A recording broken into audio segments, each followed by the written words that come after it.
Hi guys, I have good news. I have ordered a new LED light, so my videos won't look like I'm filming in an asshole anymore. I have my pasta right here. I feel like I had to make this video just for the sake of all of us. I feel like this is something that crucially brought us together, made this year, the end of this year, more special. I'm not saying this year was amazing. I think it was trash, but Mukbang.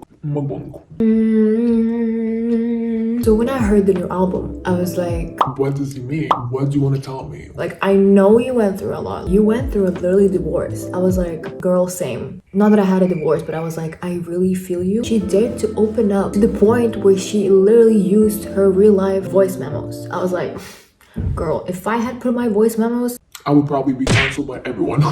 I'm here to tell you and explain every single song that is in the album so you would understand her better. So the album 30 is the first album after the 2015. So she hasn't released any new music after that year, which is insane. How I would sum up the whole album of 30, that is basically like a documentation of her life crisis, like the divorce she goes through with Simon Konecki,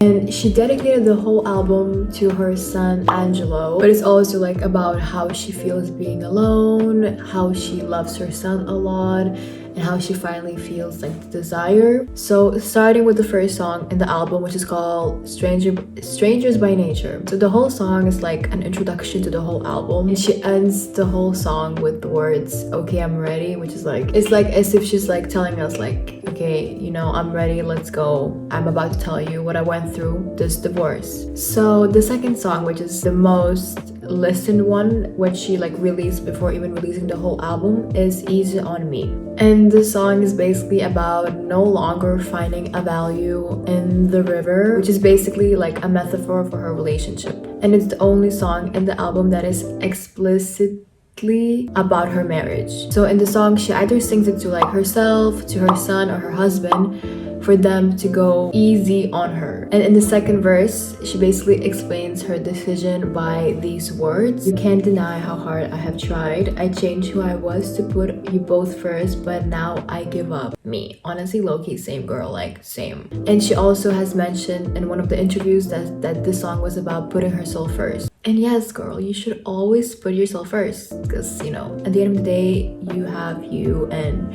you're the only one who can take care of yourself. Wow, I'm such a life guru, honestly. Do you guys need anyone, like any psychiatrists? So the third song, My Little Love. This is probably my favorite song. Like you see, I'm like already getting emotional. My Little Love is a heartbreaking letter to her 9-year-old son. She's basically apologizing to her son for like what she had done to their family, like the fact that he has to go through this change that his family encounters. And like what makes the song so special is that she puts real life voice memos of her talking to her son. And the whole bridge, like in the song, she says to her son that she still loves Konecki, like her ex-husband, because he gave her him, the son. The words that really like kind of made me relate, even though I'm not going through divorce. But at the end of the song, she used one of her voice memos. She recorded it to her best friend, and the voice goes like, I just feel really lonely. I feel a bit frightened that I might feel like this a lot. And she cries. Her psychiatrist told her to keep those voice memos so she could like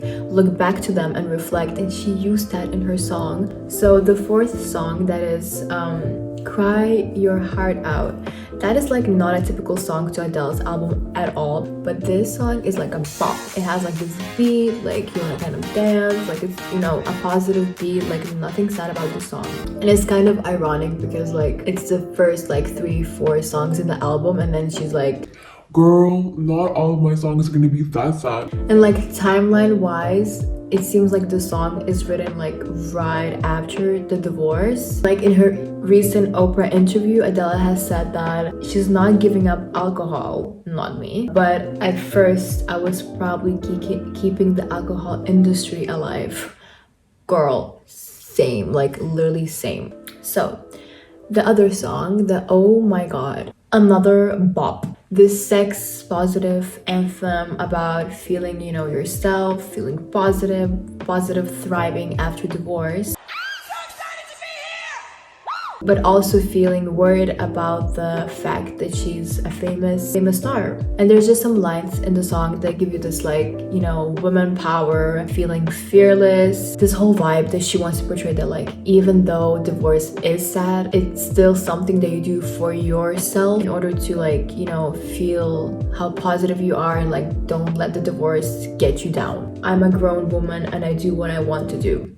That's like an iconic line. I feel like I should like engrave this into my grave when I'm gonna die. Bruh. So the other song, Can I Get It? So for this song, Adele has worked with like a really famous Swedish producer, I guess. Or no, it's like a pop legend. His name is Max Martin and Shellback. It's basically a letter to someone she wants after divorce. So what Adele has said about this song is that she wants a real relationship instead of like, you know, all the casual sex and casual hookups. I am on your side, girl. I want that as well. But men are trash. I have promised I will love you till the end of time. Through it all, the good, the bad, the ugly, and divine, I will be the melody, the rhythm, and your rhyme. All I want is for you to be mine. I'm just imagining that she just sings this to me and I'm like, girl, I can just become a lesbian for you. So this song, I drink wine. I do. But when I saw this title, I was like, relate, because who knows me, I'm not an alcoholic. A bit. Am I? So this song is like a self-aware take, how she couldn't let anyone in until she hasn't like worked on herself and until she hasn't figured everything out by herself. And also Adele has admitted to Oprah that after divorce, she actually had loved someone, but she couldn't be consistent with them. Same. There was someone that I have loved, not been in love with, but been so found off and had been for years. But I was unable to pretend that I wasn't in my own storm, she explained. And the song also ends with another of her memos talking to herself, where she talks about her regrets.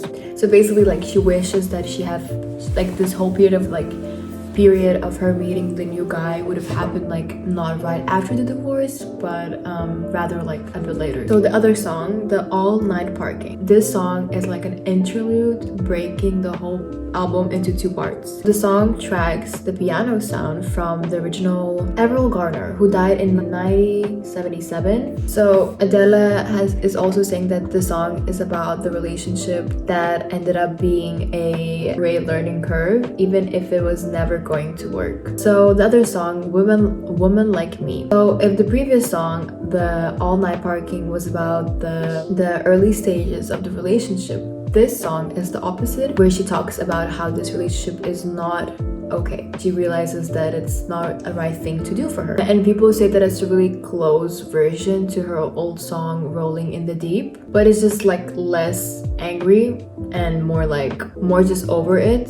She also says that the song is basically about how like it's so difficult for the significant other that she has dated because they live such different lives, and that she's like, you know, that it was like stressful for them to be seen with her outside, and like it never evolved because they never experienced things together, and it was so different because of like the lifestyle they had. So the other song, Hold On.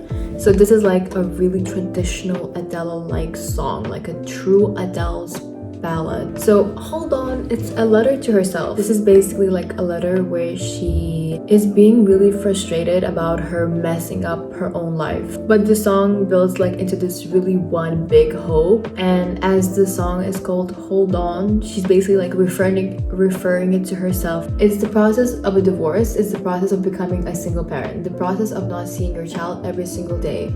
That wasn't really a plan that I had when I became a mom. And what makes the song even more special is that I think it's her friends that sing in the chorus, where they sing just hold on, just hold on. That's all of her like mates and friends singing that to her. So almost the last song, To Be Loved. There's nothing really like special about the song. It's just that it's pretty similar to like all other songs concept.